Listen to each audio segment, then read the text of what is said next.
Hello दोस्तों, स्वागत है आपका अपने YouTube चैनल घुमक्कड़ मानव में। दोस्तों, आज की इस वीडियो में हम बात करेंगे हिमाचल प्रदेश के सबसे ब्यूटीफुल प्लेस में से एक धर्मशाला ट्रिप के बारे में। इस वीडियो में हम आपको बताएंगे कि धर्मशाला कैसे जाएं, धर्मशाला में रहने की और खाने पीने की क्या व्यवस्था रहेगी, धर्मशाला में और धर्मशाला के पास मैक्लोडगंज में कहां कहां घूम सकते हो। साथ ही साथ दोस्तों, हम आपको यह भी बताएंगे कि धर्मशाला घूमने का बेस्ट टाइम क्या है एंड इस पूरी ट्रिप को कंप्लीट करने में आपका कितना खर्च आएगा। इस वीडियो को डे बाय डे समझाने की कोशिश करेंगे, जिससे आपको धर्मशाला ट्रिप की डिटेल में इंफॉर्मेशन मिल सके। दोस्तों, इसलिए वीडियो को बिना स्किप करे एंड तक जरूर देखिएगा। वीडियो शुरू करने से पहले हमारे चैनल को सब्सक्राइब जरूर करें। चलिए दोस्तों, देर ना करते हुए जल्दी से शुरू करते हैं। दोस्तों, सबसे पहले आपको ये जानना चाहिए कि धर्मशाला इतना फेमस प्लेस क्यों है।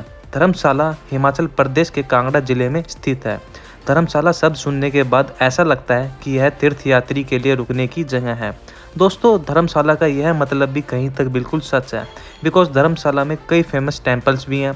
यह जगह दलाई लामा के पवित्र स्थान के रूप में काफ़ी पॉपुलर है। यह शहर अलग अलग ऊंचाइयों के साथ ऊपरी और निचली डिवीजन में बटा हुआ है।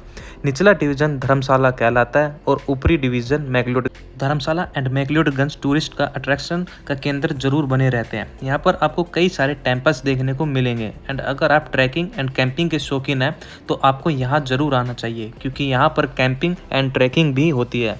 यहाँ पर आके अपनी ट्रिप को मेमोरेबल बना सकते हैं। चलिए दोस्तों, अब सबसे पहले बात करते हैं कि आप धर्मशाला तक कैसे पहुँच सकते हैं।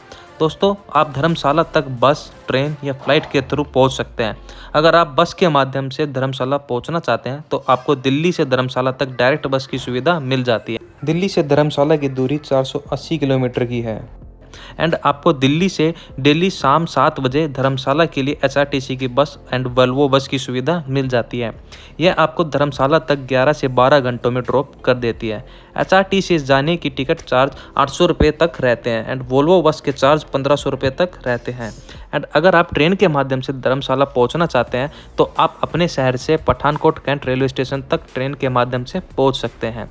पठानकोट रेलवे स्टेशन ही धर्मशाला का नियरेस्ट रेलवे स्टेशन है, जो कि धर्मशाला से 85 किलोमीटर की दूरी पर है। पठानकोट रेलवे स्टेशन भारत के सभी बड़े रेलवे स्टेशन से वेल कनेक्टेड है। पठानकोट कैंट रेलवे स्टेशन पहुंचकर रेलवे स्टेशन के पास से ही धर्मशाला बस से जा सकते हैं, या फिर आप पठानकोट से धर्मशाला टैक्सी बुक करके भी जा सकते हैं। अगर आप बस के थ्रू पठानकोट से धर्मशाला तक जाते हैं तो लगभग 3 घंटे लगते हैं। पठानकोट से आपको HRTC की बस एंड वोल्वो दोनों बसेस मिल जाती है। HRTC की बस के चार्ज 180 रुपये पर पर्सन रहते हैं एंड वोल्वो बस के टिकट चार्ज 500 रुपये के आसपास रहते हैं। दोस्तों, दूसरा ऑप्शन जैसे कि मैंने आपको बताया कि आप टैक्सी बुक करके जा सकते हैं। टैक्सी आपको 2500 रुपये तक हो जाती है पठानकोट से धर्मशाला तक के लिए। एंड अगर आप धर्मशाला से बाई फ्लाइट आना चाहते हैं तो धर्मशाला के लिए नियरेस्ट एयरपोर्ट कांगड़ा एयरपोर्ट है, जो कि धर्मशाला से लगभग 15 किलोमीटर की दूरी पर है। लेकिन कांगड़ा एयरपोर्ट के लिए आपको कुछ ही एयरपोर्ट से डायरेक्ट फ्लाइट की कनेक्टिविटी मिलती है। अगर आपको कांगड़ा एयरपोर्ट के लिए डायरेक्ट कनेक्टिविटी नहीं मिलती है तो घबराने की कोई बात नहीं है। आप अपने शहर से IJ एयरपोर्ट दिल्ली तक आ सकते हैं।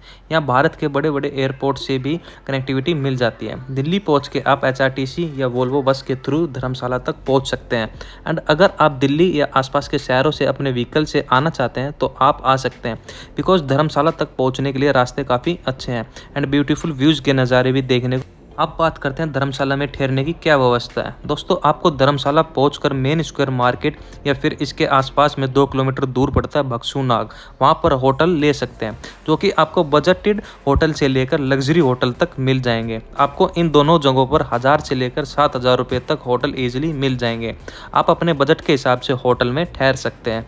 समर वेकेशन में इसके प्राइस थोड़ा ज़्यादा हो जाते हैं, इसलिए आप समर वेकेशन के टाइम थोड़ा एक्स्ट्रा बजट लेकर चलिए।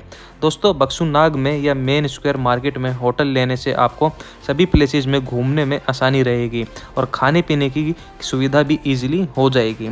यहाँ पर काफ़ी सारी शॉप हैं जहाँ शॉपिंग कर सकते हैं और रेस्टोरेंट भी बने हुए हैं जहाँ पर आप खाने पीने की व्यवस्था कर सकते हैं। आप सभी प्लेसेस पर घूमने के लिए जाना चाहते हैं तो यहाँ से आपको टैक्सी ईजिली मिल जाती है सभी प्लेसेस की साइट सीन के लिए। एंड अगर बात करें कि खाने पीने की क्या व्यवस्था रहेगी तो यहाँ पर एक नॉर्मल थाली की कॉस्ट 200 रुपये से 250 रुपये तक आएगी।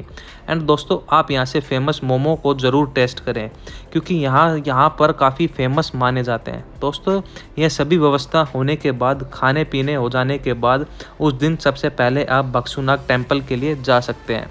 यहीं से आपके डे 1 की ट्रिप स्टार्ट होगी। दोस्तों अगर आप बक्सूनाग में ठहरे हैं तो आप पैदल ही जा सकते हैं बक्सूनाग टेम्पल के लिए। अगर आप मेन स्क्वायर में ठहरे हैं तो आपको 2 किलोमीटर तक का ट्रैक करके जाना होगा, या फिर टैक्सी बुक करके भी जा सकते हैं, या फिर आप स्कूटी बाइक रेंट पर लेकर भी जा सकते हैं। दोस्तों अगर आप 1 या 2 पर्सन हैं और स्कूटी या बाइक रेंट पर जाना चाहते हैं तो आपको यहाँ स्कूटी या बाइक रेंट पर 600 से 700 रुपये तक मिल जाएगी, जिससे चार्ज पर डे के हिसाब से है।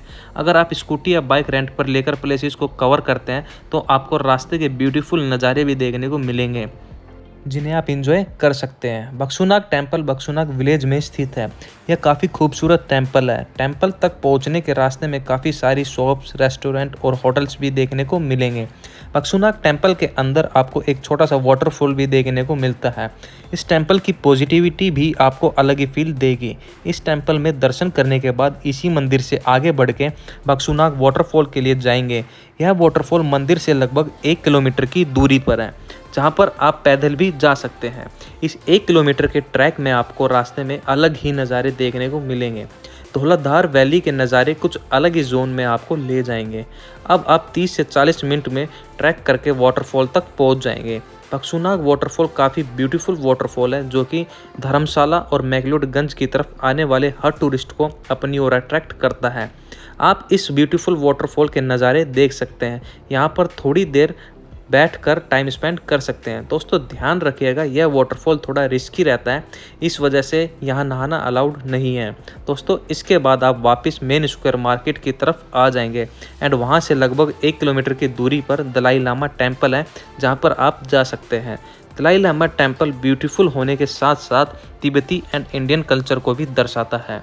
मंदिर के अंदर जाकर आपको काफ़ी अलग एक्सपीरियंस होता है, जहाँ पर तिब्बती धर्म को काफ़ी खूबसूरती से दर्शाया गया है एंड आपको दलाई लामा से जुड़ी कई सारी चीज़ें देखने को मिलती हैं। दलाई लामा टेम्पल में जाना काफ़ी अच्छा एक्सपीरियंस हो सकता है।